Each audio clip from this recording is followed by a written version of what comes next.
Jumping at them.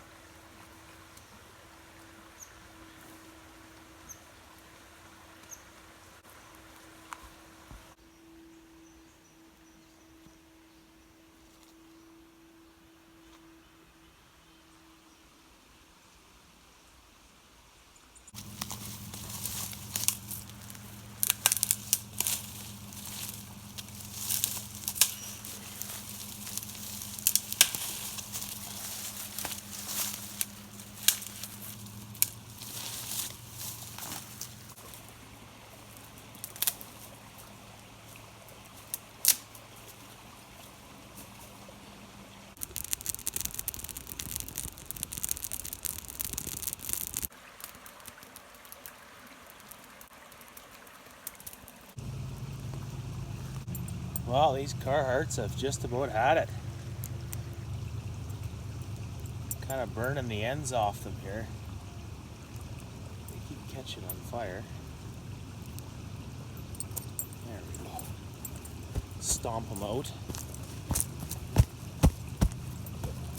There! Like brand new. Not really, but you know, it works. I'll have to get a new pair of these. They've lasted for, geez, probably has to be 4 years now. I use them all the time.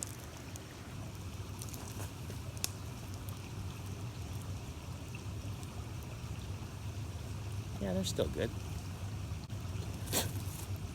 Just like that. Brand new. Heated knee pads. Heated kneecaps. Well, there we go. We got the corn cooking. That fire will die down a bit there and I'll be able to cook my eggs. Toast. That's that stainless steel grate there that Con gave me. It's going to come in handy here today because last time I just used rocks, so this will be nicer. This used to be the main meal we'd always take when we leave after work and head up into this area. I used to always bring corn on the cob and then we'd cook it just in the fire. And it's once you've eaten it that way, it's hard to eat it any other way. It's just so damn good. But yeah, that's when I used to actually ride this area quite a bit. And we never really hung out here much. I don't know why. Just so many places to explore, I guess, and I had already been here, so I wanted to see new places. But yeah, fired up little Mac there. Geez, this thing runs darn good. I've got 32-to-1 in there right now, just because that's what I had left and it was right empty. So I tried 32-to-1 and it was already running just slightly rich, so that should lean it out. I just fired it up. Fires up on the second pull. I put it on full choke first. I prime it about five or six times. I go full choke, then I give it one good pull on full choke, and I just go to half choke, and it fires up on the second pull. Yeah, not bad for a saw that's got 97 pounds cranking compression. And it seemed to really, I've never ran it at 32-to-1. I don't think. No, I don't think I have. So anyway, it seemed to be running really good there when I was cutting that little bit of wood up. So we'll see. I'm sure it's going to get used today there. Well, I'm going to make my grub, pack up camp, and we're going to hit the trail.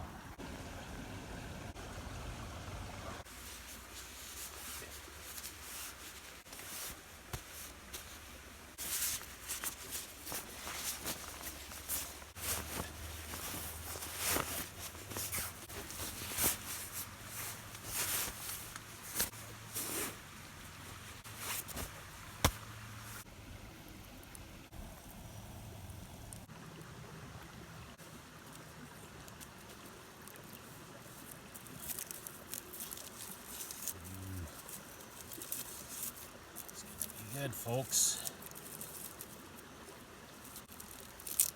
Ooh, nice and juicy. Put some butter on there and some salt. There you go. A little burnt on the one side, but should be good. Oh yeah. Yeah. Awesome. Actually, it's pretty good without any butter or salt.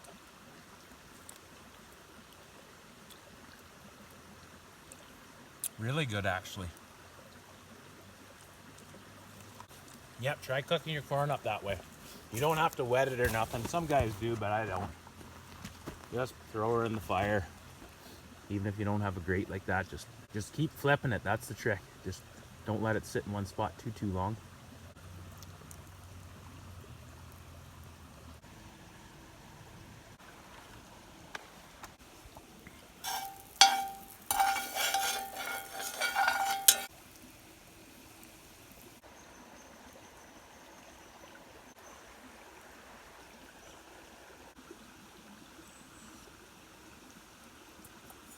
When you're cooking over the fire, you don't want this big, massive fire going, right? You just get it going, and then you let the coals die down, and then that's when you do your cooking, right? Because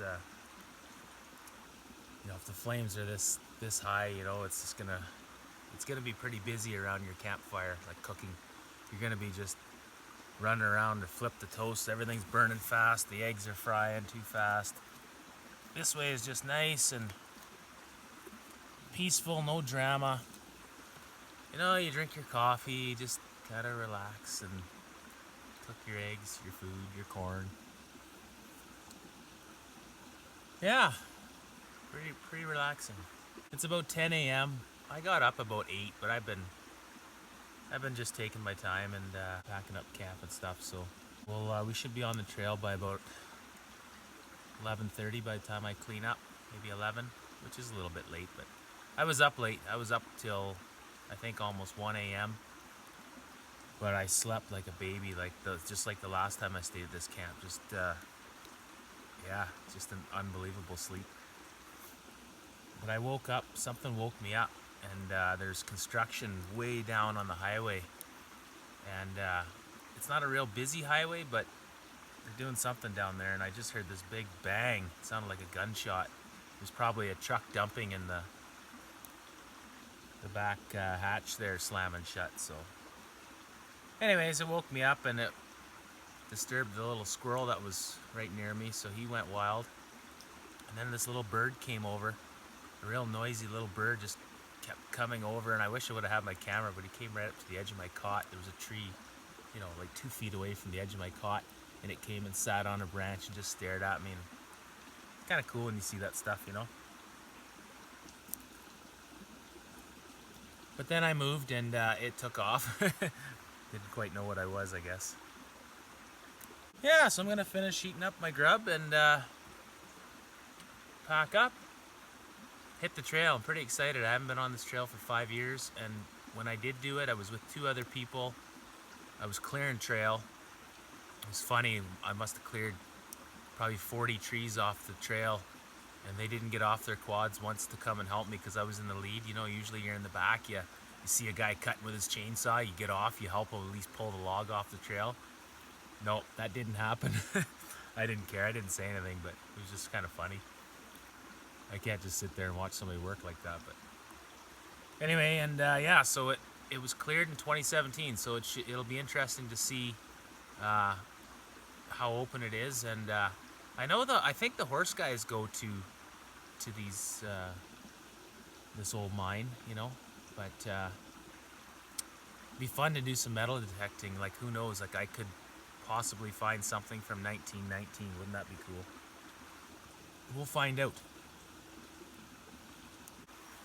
Oh, there's a nice butterfly just pulled up. These butterflies keep pulling up. Is that a monarch butterfly? I don't know my butterflies. I just know that last time I was camping, this butterfly followed me all around, and I was thinking, geez, is that Chevelle, you know? He's just kind of, here, he's right here. Let me see if I can grab the camera. Is that you, Chevelle? Did you come to visit me again?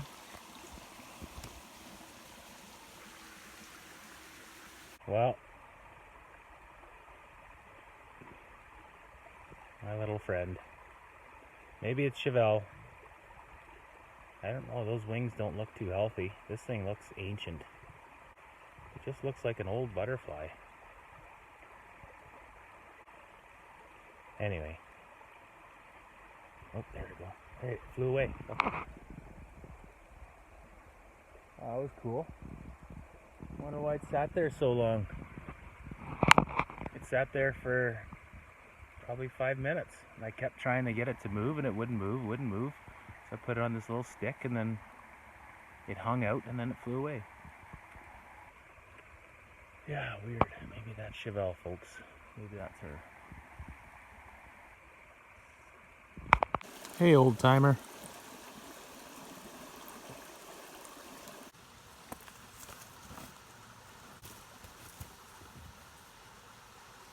Well, this tire has a slow leak in it. It's only got 4 psi in it. So, yeah, there's plugs in the sidewalls and stuff. I'm gonna try and fix them because there's all kinds of tread on them. But one time I popped the bead off, forgot my air pump, so I had to drive it out about 10 kilometers on a flat tire, and that's what killed this tire. I mean, it'll hold air. Usually, it depends on where I park it. I'm gonna park it in a different spot next time. Maybe this plug has to be down versus up, because sometimes it doesn't hardly leak at all. But anyways, I got a little hand pump here. I don't have my electric one. I have an electric one that crapped out on me, so I need a new one. But this works, and it's nice to have this for a backup regardless, because if your other pump messes up, then you're kind of screwed. I used to have a thing that screwed into the spark plug hole, and then you just turn the engine over and it pumps up the tire. But I don't know where I put it, and so I'll have to build another one of those. It's just nice to have a backup plan, you know, in case. I mean, you could pack a spare tire with a side-by-side. Normally I will be, but it's just nice to be able to fix the tire that's on it if you can, or just air it up. This is actually off my pressure tester. I have an old 2-stroke engine pressure tester, and this is what they use to pump it up.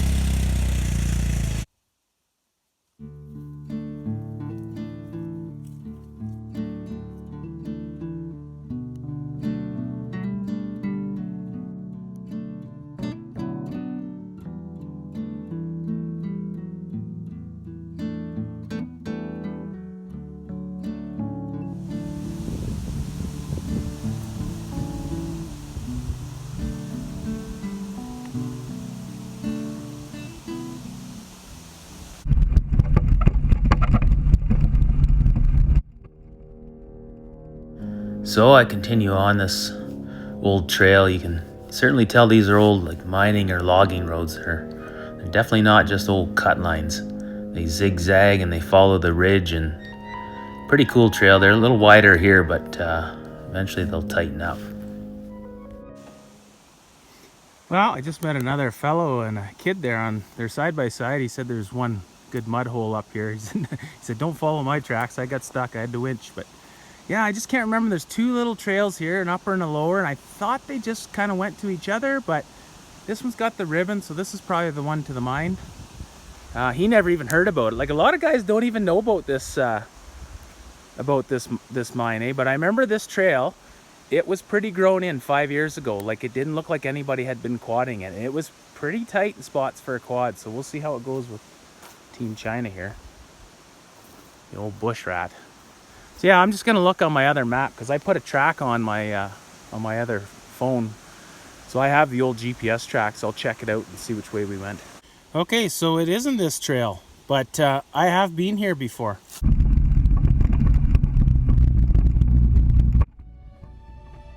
So you can just feel the history here. Like, I mean, these old roads, they might have been maybe not this good in the 1920s. It's hard to say. They might have been just strictly like a wagon trail or a horse trail, and then possibly improved over the years. But I'm sure these were the original roads, because I mean, they go right to this mine that we're looking for, right? So, but it's super cool. There's lots of trees down and stuff. The last time when we came in here, it started getting thick, not at this point, but farther on in. There was trees down everywhere, and it seemed like nobody had been riding it, unless it just got a big windstorm in just before that. But it just seemed like the trail just simply wasn't being ridden. And at that point, I hadn't been there for like I think it was 20 years at the time. Now, on this trip, it's been like, 25 years or something, I believe.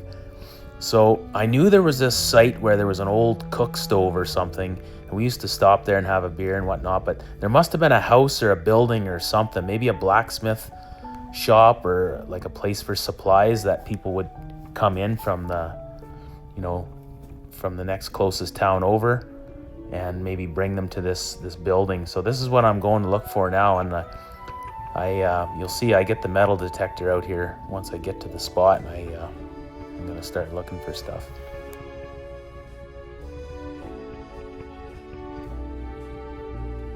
Okay, so I'm just getting to the spot here now, and there's a little creek right along here. So, I think I think there was definitely some kind of a house or something here at one time. Maybe it was somebody's homestead. I don't know, but I'd sure like to see a picture or find out more about this place, because there's some cool stuff buried here. So there was, I don't know if there was a house here at one time or what, but there's something over here, like an old stove, I guess it is. Yeah, it's been so long since I've been here. Look at this. An old cast iron cook stove.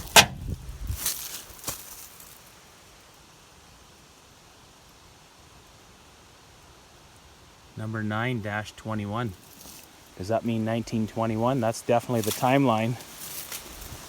Wow, that's cool.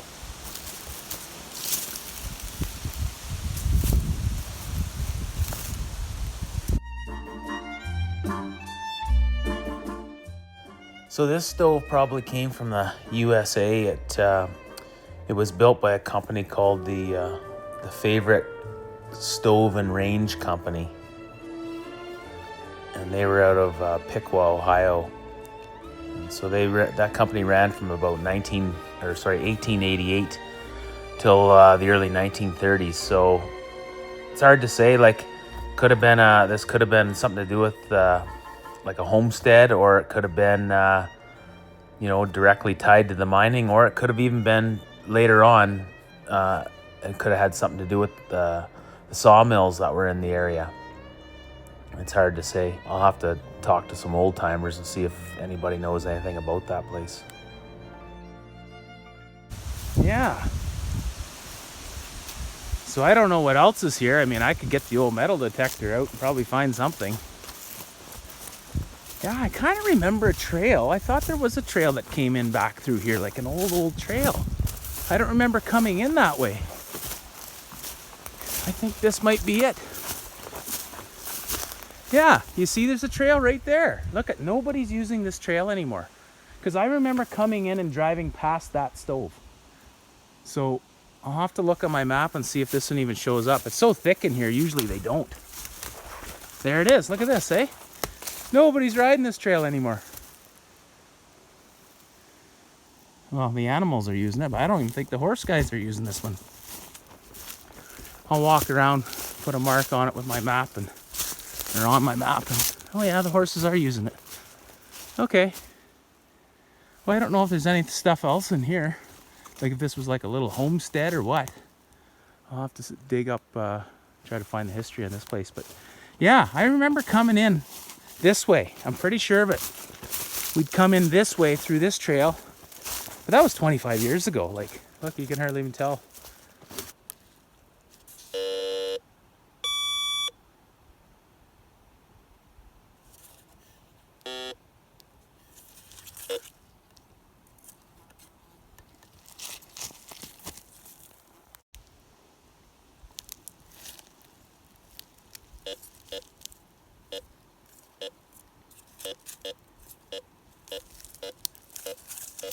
Folks, that's something big.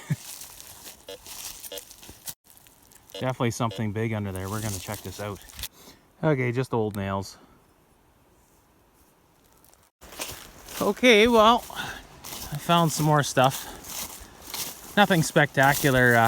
Looks like it's the lid parts of that stove. I would say, oh yeah, there we go. What's this say? So that's a bridge plate that goes in between the lids of the stove, and that STL, cool. That could stand for stovetop lid, Regal cook stove. Put that in here. Oh, we got something else here. What is this? Ah, just more parts to that stove. It says there's some silver in here though. Could just be a bottle cap or something, I guess. Or...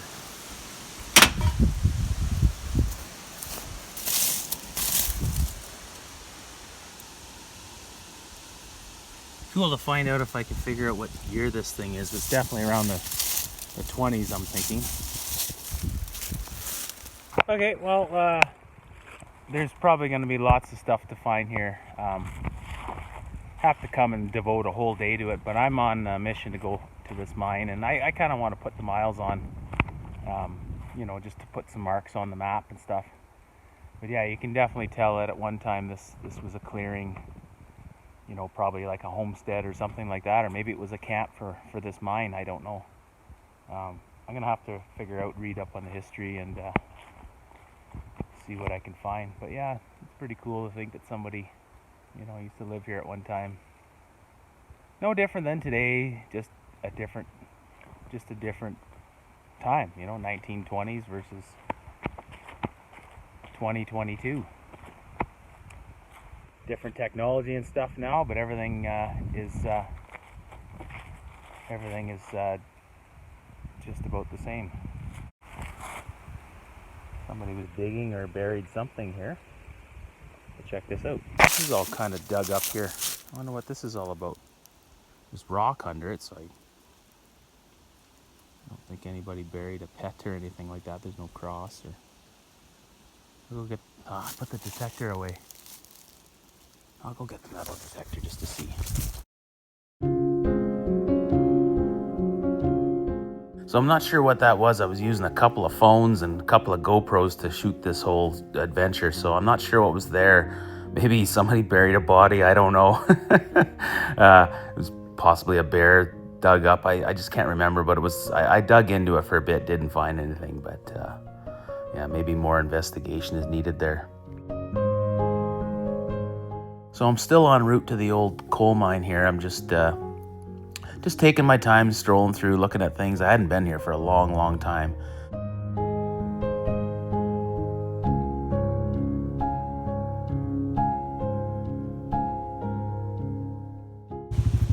These are really tight trails. I haven't been on this trail in, well, it'd be about 23 years now. Yeah, this isn't going to where I wanted it to go, but it looks like this was all a clearing at one time. Maybe something went on here, but there's lots of little side trails. A lot of them are all grown in and trees over top of them, but we're gonna keep going on. As it says, there's a cut line up here.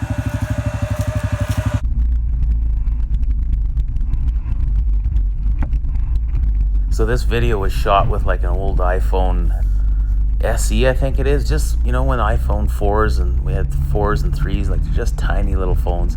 That's what a lot of this was being recorded with. Also, my old iPhone 6 Plus that I had for almost 9 years, that thing was just a bulletproof phone. But that's what I'm using here, and I think the camera that you're seeing now, that's either a GoPro Hero 1 or a 3, so this is old stuff, right? But anyways, I've got some newer camera gear now, or I'm getting more, but that's why it's so low quality there.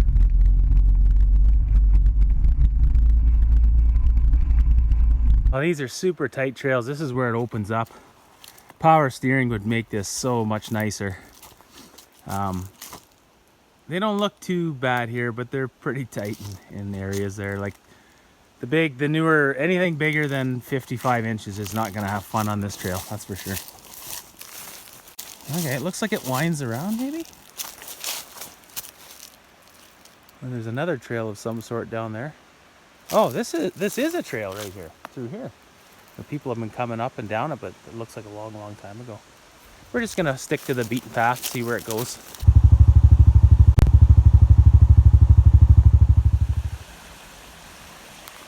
I noticed a stove or a barrel or something over here. I'm gonna go check it out.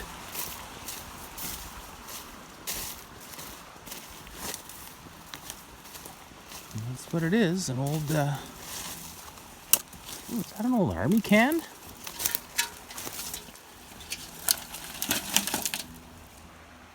Cool.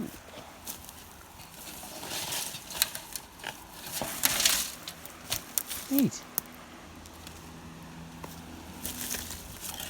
I'll leave it out in the open so somebody else can see it.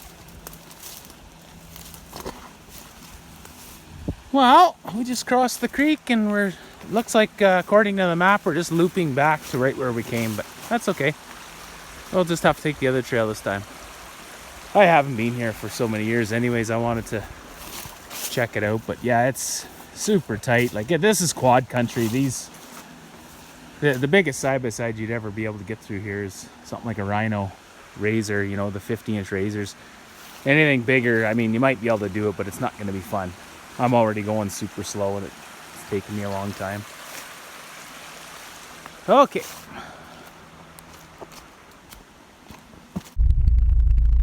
Yeah, we used to ride these on mostly dirt bikes and quads, and well, the Rhinos weren't even invented when I was last riding here, like when I rode here all the time. And you know, the Rhino came out in 2004. That's what Team China's cloned off of, is the old original 660 Rhino, 2004 to 2007.